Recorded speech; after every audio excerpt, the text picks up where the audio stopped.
വായിച്ചാലോ? അമ്മേ, ഞങ്ങളുടെ കൈകളിലെ ശക്തി നീയാണ്, ഹൃദയത്തിലെ ഭക്തിയും നീയാണ്, എല്ലാ ക്ഷേത്രങ്ങളിലും നിന്റെ പ്രതിമകളാണ് ഞങ്ങൾ സ്ഥാപിക്കുന്നത്. നീ 10 ആയുധങ്ങൾ ധരിച്ച ദുർഗയാണ്. ഇസ്ലാം മതവിശ്വാസത്തിൽ എവിടെയാണ് ദുർഗയുള്ളത്? ലോകത്ത് തന്നെ ഏറ്റവും കൂടുതൽ മുസ്ലിം ഭൂരിപക്ഷമുള്ള രാജ്യമായ നമ്മുടെ ഇന്തോനേഷ്യയിൽ ഗണപതിയുടെ പടം പോലും അവരുടെ നോട്ടുകൾ ചിത്രീകരിക്കുന്നുണ്ട്. മുസ്ലിം ഭൂരിപക്ഷമുള്ള ആ രാജ്യത്തെ ജനങ്ങൾക്ക് ഗണപതിയുടെ ചിത്രം അവരുടെ നോട്ടിൽ വന്നു എന്ന് പറഞ്ഞ് ഒരു പ്രശ്നവുമില്ല.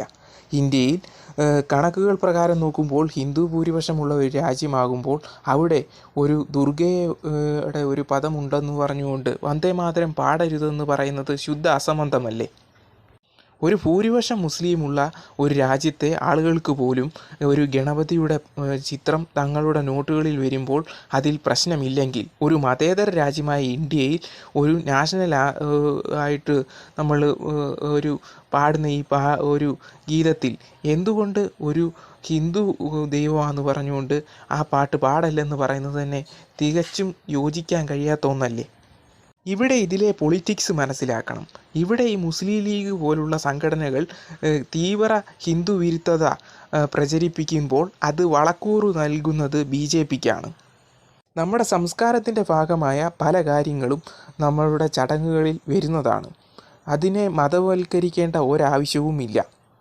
കേവലം 4 വോട്ടിനും സോഷ്യൽ മീഡിയയിലെ പ്രശസ്തിക്കും വേണ്ടി സ്വന്തം രാജ്യത്തിനെ ഒറ്റിക്കൊടുക്കുന്ന പരിപാടിയിലേക്ക് ആണ് നമ്മുടെ സമൂഹം പോയിക്കൊണ്ടിരിക്കുന്നത്. എൻ്റെ പ്രിയപ്പെട്ട മുസ്ലിം സഹോദരങ്ങളോടായിട്ടുള്ള ഒരു ചോദ്യമാണ്, ഈ പാട്ട് നിങ്ങളെ എന്തുകൊണ്ട് അസ്വസ്ഥപ്പെടുത്തുന്നു? അത് മുഴുവൻ പാടുന്നവർ പാടട്ടെ, പാടുവാൻ മനസ്സില്ലാത്തവർ പാടണ്ട, അത് കേൾക്കാമല്ലോ. ഒരു ദൈവത്തിൻ്റെ പേരോ എന്തെങ്കിലും കേട്ടാൽ തങ്ങളുടെ മതമേ നശിച്ചു പോകും എന്ന് ചിന്തിക്കുന്നിടത്താണ് ആ മതത്തിൻ്റെ തന്നെ അധപ്പതനം. ഇന്ത്യ തന്നെ ഭരിച്ചിരുന്ന രാജാക്കന്മാർ സ്വീകരിച്ച നയമാണ് മതേതരത്വം.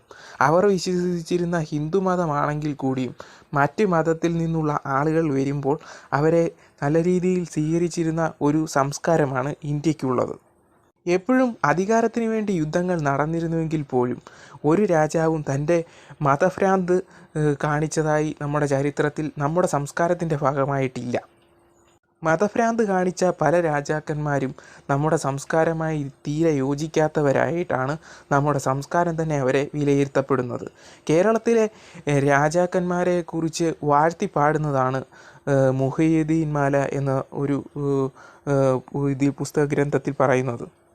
ഒരു യൂറോപ്യൻ പശ്ചിമ ഏഷ്യൻ ഭാഗങ്ങളിലുള്ള ആളുകളുടെയൊക്കെ ഒരു സമീപനമാണ് എങ്ങനെ ഒരു തരത്തിൽ മറ്റ്